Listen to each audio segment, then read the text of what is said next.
Hello, this is Heretic Prince.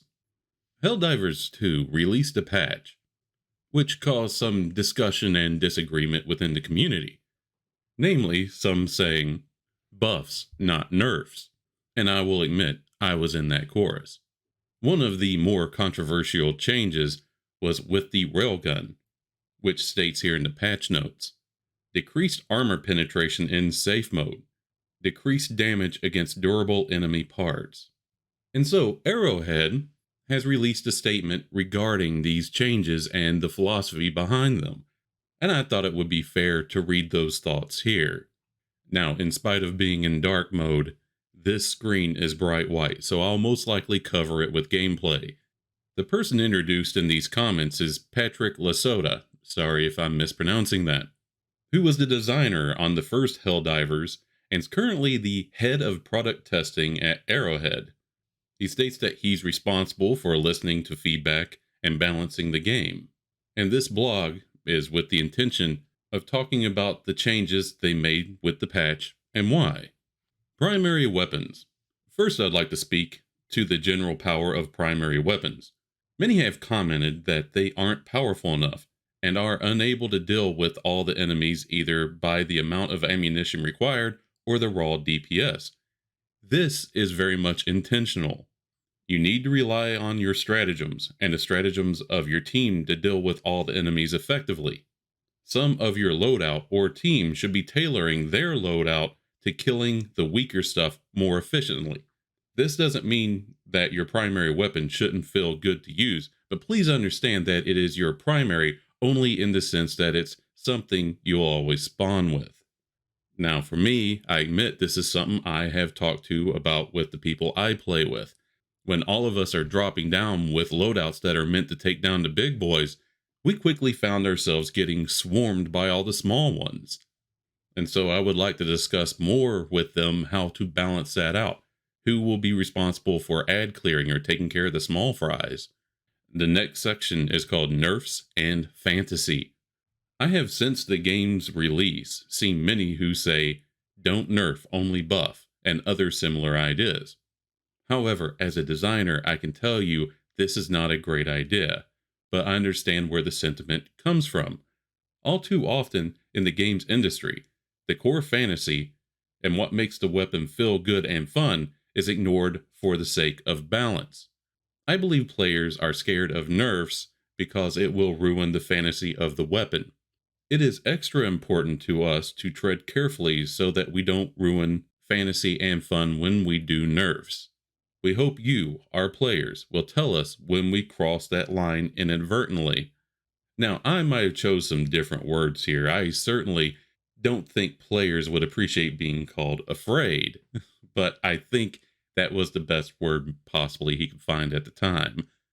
I think the important thing here is that they're asking for understanding of why they did this, and to me, if you're reading this or listening to this in this case, that means that you're willing to understand. So let's move forward.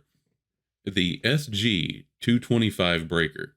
The breaker was quickly pinned down as the meta weapon, vastly overperforming other weapons and being the best choice for all Helldivers, at least if YouTube is to be believed. Helldivers veterans will remember the breaker from the first game and how powerful it was, something we have made an effort to mimic in this game as well. When we looked at the breaker and the data we have on its usage, it painted a picture of a well-liked weapon that was great at killing chaff and generally had a few more kills than other weapons. It was, however, not necessarily better at making you succeed in a mission, and no real damage nerfs were warranted. The calculated total damage per magazine was quite high compared to other weapons, however, and something that could be reined in while reinforcing the intended fantasy. The fantasy of the breaker is a powerful automatic shotgun that bucks wildly as you hose down targets in front of you.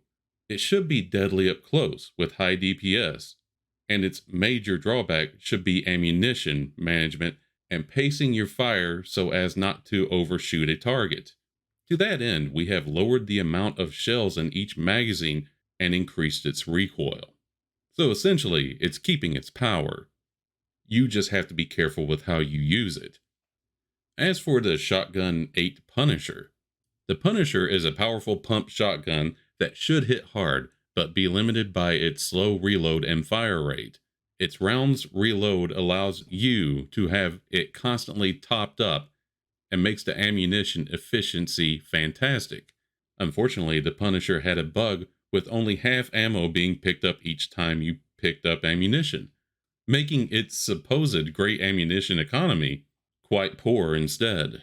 It also had a weak impact when firing on enemies, often requiring multiple shots even at shorter range. To bring it more in line with its intended fantasy, we increased the damage per shotgun pellet, the stagger amount, and the total amount of ammunition you can carry. We hope this will make it feel more punchy, as even if you don't kill a hunter with the first shot, you will most likely stagger it, giving you time to follow up. Now, I can see how this will also change the play style. If you have somebody in heavier armor up front using this gun, it can push the horde back just a little bit, buying a second or two for everybody else to clean up.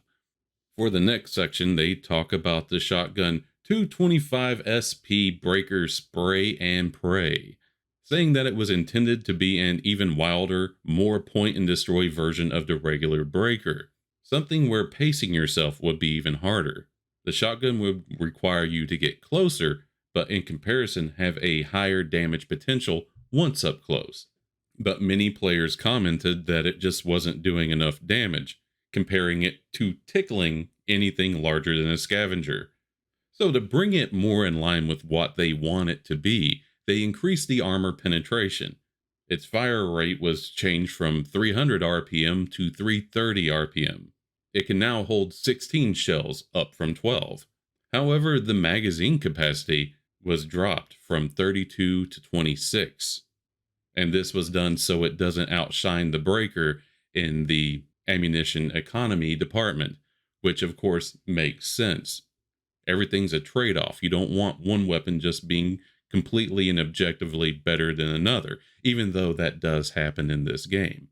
Now here's for the one that caught everybody's attention, the Railgun. So I'm going to go ahead and read this verbatim.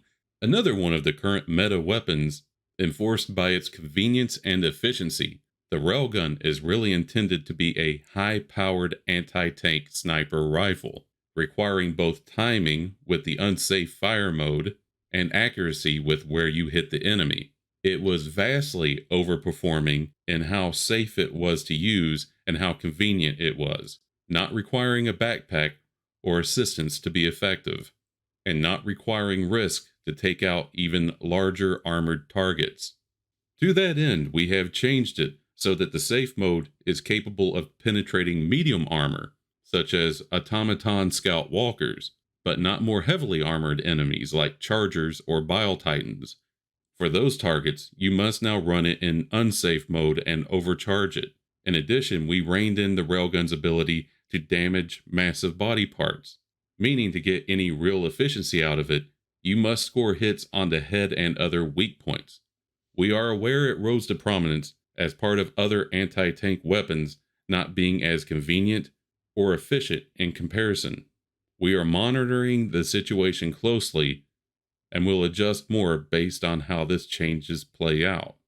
I have joined more than one group where everybody was using the Railgun with the shield generator backpack. And I could tell by watching them, because oftentimes I bring the anti-material rifle and I tend to be stepping back and sniping at the medium targets, that they were just loading that thing up and firing it. However, it seemed to me also that most everybody was using it in unsafe mode. So I'm not sure if they're going to get the intended result here. Yet taking away its ability to damage armor, I believe would force people to play the weapon more like a sniper rifle rather than just load and fire that thing. And just a point of amusement, one of my friends said that he's pretty sure one of those commie automatons got into the game's code to change this. Now, this next section is a change I'm actually very excited for. I really want to try this out. The Flamethrower. The Flamethrower is really the embodiment of stepping into a queen's lair and torching all her eggs. Of course, being a reference to Ellen Ripley. As done by a badass action heroine, it should be powerful up close and an inconvenience to enemies that are lit on fire or want to walk through the fire and flames. But players were commenting that it felt a little too anemic, not outputting damage at a rate that is warranted by a weapon with a shorter range and large volatility such as the flamethrower. We have increased the flamethrower's direct damage to be able to barbecue enemies that get close much faster, and I completely agree with this. The few times I tried the flamethrower, I found that the bugs I was barbecuing were catching up to me and hitting me. So I ended up just having to turn and run and spraying them and then running again. While seeing them eventually die of their own burn damage was great, damage over time isn't very powerful in a game like this, well, against the bugs. They are on you way too fast. So I think this is a great change, and I look very forward to trying the flamethrower again. Which, by the way, just to throw this in here as well, I truly think the armor ratings have been fixed, because I went into a game with a armor rating of 50 and I was getting one-shotted by things. So if you're going to try the flamethrower with this, also try out some of the heavier armor, see how you like being able to take a few more hits. The next section is about the laser cannon. Their original intent was for it to have the role of a machine gun, but with theoretically having infinite ammunition if you manage its heat. But people were disappointed with that, expecting more armor penetration from a large drilling beam that it looks like, especially when looking at the orbital laser that can drill down and kill even the heaviest targets given enough time. Here we have decided to side with the community and shift the laser cannon more towards the player's expectations and their fantasy of it. Well, yes, the thing looks like the cannon that Megatron carries on his arm, so you kind of expect it to be able to beam through things. The article continues on, the laser cannon has gained additional damage versus massive body parts, increased armor penetration to make it capable of dealing with medium armor, and better ergonomics to make it easier to stay on target. As this is quite a major change from the original intention of the weapon, please be prepared that it might change again in the future if these changes don't work out well. For now, let us know how it feels. Okay, so you see, I think all these changes are being made very much in good faith. And now for the next change that gained a lot of attention, the shield backpack. Patrick says here that the safety offered up by the shield backpack seemed like it was a bit too great, essentially allowing players to ignore a lot of the mechanics of the battles, or as he puts it, the mechanics that contribute to the fun of Helldivers. And so they've increased the amount of time the shield needs before it starts regenerating, if not broken quite significantly. This means that you can't hide behind a rock for 5 seconds to get your shield back. Instead, it will be a degrading health bar until it breaks. When the shield breaks, it will take longer to regenerate than before, but still significantly shorter than if it was not broken. But to compensate for these extra times, the regen speed, of the shield itself is near instant to max HP. If I'm understanding this correctly, if you don't let your shield go down to 0, you'll get it back fairly quickly. If it hits 0, you might want to take some cover. Now for the 120 and the 380 barrages, which I'll say on a personal note, I was kind of disappointed. I like big explosions, but every time I threw one of those things down, we didn't know where the beams were going to hit and how many of us were going to die. But graphically and the idea of them, I love them. I'm a big fan of the Gundam heavy arms. So yeah, I kind of felt like these. Anyway, I'll get back to the article. The fantasy of these is an artillery storm, denying entry to an area in which they are active and raining down powerful shells on the target for a longer duration. They're meant to be different than the Eagle stratagems in that the Eagles are fast to arrive with pinpoint accuracy, whereas these stay active longer, but they're a bit more random. They don't seem to be delivering on the feel that they are active much longer, or that they're really creating a denial effect. And so, their scatter area has been decreased, and also they've been given an extra salvo. And so, their intent is that these still are used for a different purpose than, say, like the Eagle stratagems, but they're hoping that now they will have more value.